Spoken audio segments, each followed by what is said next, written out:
Ah, je veux aussi parler de la red pill. Enfin, le développement personnel en général et la red pill. J'ai fait une newsletter, tu vois, ça parlait d'un sujet dont un youtubeur il a parlé.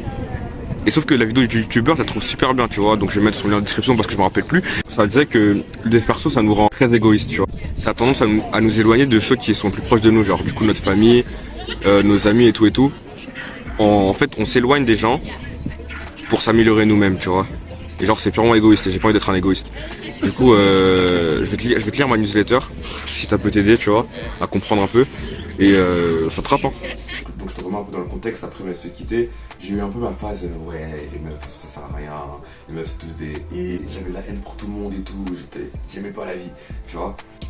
Après ça je me suis converti et je me suis rendu compte que tout le message derrière la red pill, il y a des bons trucs mais c'est un peu vide, tu vois. Et après je me suis un peu axé côté dev perso, on va dire axé productivité. Je suis grave devenu égoïste, tu vois, genre vraiment égoïste, égo dans Boulot, devenu égoïste, je pensais qu'à moi, tu vois.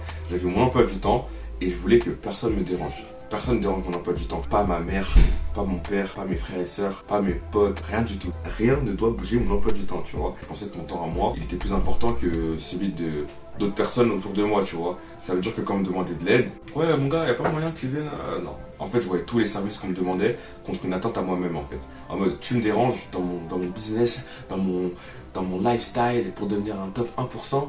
En fait, tu veux pas mon bien et tout et tout. Je voyais des trucs comme ça, tu vois. Alors que c'était vraiment pas ça, tu vois. Donc, comme je l'avais écrit dans ma newsletter, j'étais tout le temps énervé quand j'étais dérangé dans mon emploi du temps. C'était mes priorités qui comptaient et celles de personne d'autre, tu vois. Je refusais beaucoup de sorties parce que je me disais que pendant que les autres s'amusaient, bah moi je suis en train de charbonner, je suis en train de construire mon futur. Il y a du bon dans ça, en fait, le fait de travailler, le fait de, comme j'ai écrit, tu vois, construire son futur.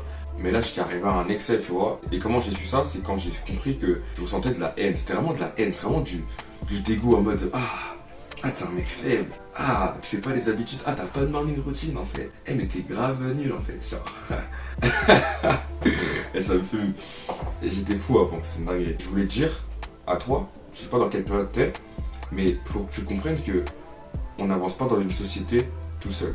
Que tu le veuilles ou non, mon gars, t'es dans une société là en ce moment. On cherche tous à s'élever financièrement, gagner plus d'argent et tout, dans une société en fait qui s'effondre. C'est comme si toi t'essayais de grimper une échelle et que le sol il est en train de se casser, tu vois, ça sert à rien. Si tu pouvais retenir seulement une partie de cette vidéo, ce serait celle-ci. Mon message aujourd'hui, c'est que tu dois arrêter de regarder les personnes qui n'ont pas pris le même chemin que toi de haut. Tu passes pas de temps sur les réseaux, et tous les jours à la salle en train de construire ton corps de rêve. Tu te réveilles le matin, tu es content parce que tu vas pouvoir travailler sur ce projet que tu aimes. Tes relations se sont améliorées, tu as le sentiment que tu progresses. Mais est-ce que c'est une raison de voir tous ceux qui le font pas en fait comme des moins que rien? Parce que c'est vraiment ce que je faisais, voir les gens comme des petits, comme des moins que rien, manquer de respect, tu vois. Et là, je vais te le dire de manière plus crue, mon gars, c'est pas parce que t'as lu Influence et Manipulation, Père riche, Père pauvre, que t'es meilleur que Cédric, 16 ans, qui essaye de monter en élo sur League of Legends. C'est bien, tu t'améliores et tout, tu gagnes de l'expérience, t'apprends des nouveaux trucs, mais reste humble, tu vois. Reste humble dans le processus, s'il te plaît. Regarde les gens avec amour plutôt qu'avec pitié. Pense à comment tu peux les aider plutôt qu'à les juger. Et j'ai fini la newsletter avec un petit verset de la Bible, Philippiens chapitre 2, versets 3 à 8. Ne faites rien par esprit de parti ou par vaine gloire, mais qu'une humilité vous fasse regarder les autres comme étant au-dessus de vous-même. Que chacun de vous, au lieu de considérer ses propres intérêts, considère aussi ceux des autres, ayant en vous les sentiments qui étaient en Jésus-Christ. Everybody say, hey man, hey man. Et maintenant que j'ai compris ça, en fait, c'est juste des qualités comme la compassion, comme la générosité, la gentillesse, tout ça en fait que j'ai besoin de développer pour matcher à ma vision, tu vois. Sauf que dans cette vision-là, mon gars, il y a zéro place pour l'orgueil. C'est quoi, genre juste à part du bac vite fait. Le bac c'est fini, en tout cas les épreuves avec les tests sont terminées. Philo au calme, physique, chimie, maths au calme. Ingénierie, 2D, pour mes gants ici 2D, pour ceux qui connaissent. J'avoue j'ai flop, c'était un peu... En fait j'ai mal géré mon temps, t'as vu. Ça veut dire, bon, j'aurais pu mieux faire, t'as capté, niveau temps j'aurais pu mieux faire. Mais c'est pas ça que je voulais dire en gros qu'on est en juin frère, ça veut dire que c'est la moitié de l'année. Et que là c'est bientôt fini en fait, 2024 c'est bientôt fini. Alors qu'il y a pas longtemps je pensais que j'avais tout mon temps, je pensais que j'étais bon. J'étais en mode ouais 2024 on va tout péter. En fait pour moi janvier c'était hier tu vois. Et là pas du tout, là tu te rends compte que c'est bientôt fini tu vois. C'est bon j'ai trouvé un petit endroit pour me poser au calme. Il y a flop de gens derrière mais bon c'est pas grave. Du coup je disais qu'en gros c'est le moment de faire de l'introspection. Et du coup bah c'est ce que j'ai fait et pendant les 2 mois là mon but en gros c'est me cultiver un peu plus, donc aller dans des musées vu que je vais pas en vacances, dunker. J'en ai marre de dunker avec le petit ballon jaune là, il faut qu'on commence à Thomas. Et je veux aussi commencer sur Insta, me lancer un peu sur Insta, commencer des reels et tout.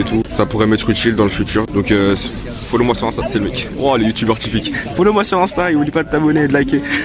Non, mais voilà, je compte faire ça. J'ai commencé un plan sur l'application de la Bible, tu vois, et j'ai pris grave du retard, donc je compte faire ça aussi, rattraper mon retard. On va se retrouver bientôt, ça c'est sûr et certain. Bientôt, mon gars, tu vas avoir mort devant ma tête sur ton feed, parce que je vais arriver tout le temps. Je te le dis, je te préviens.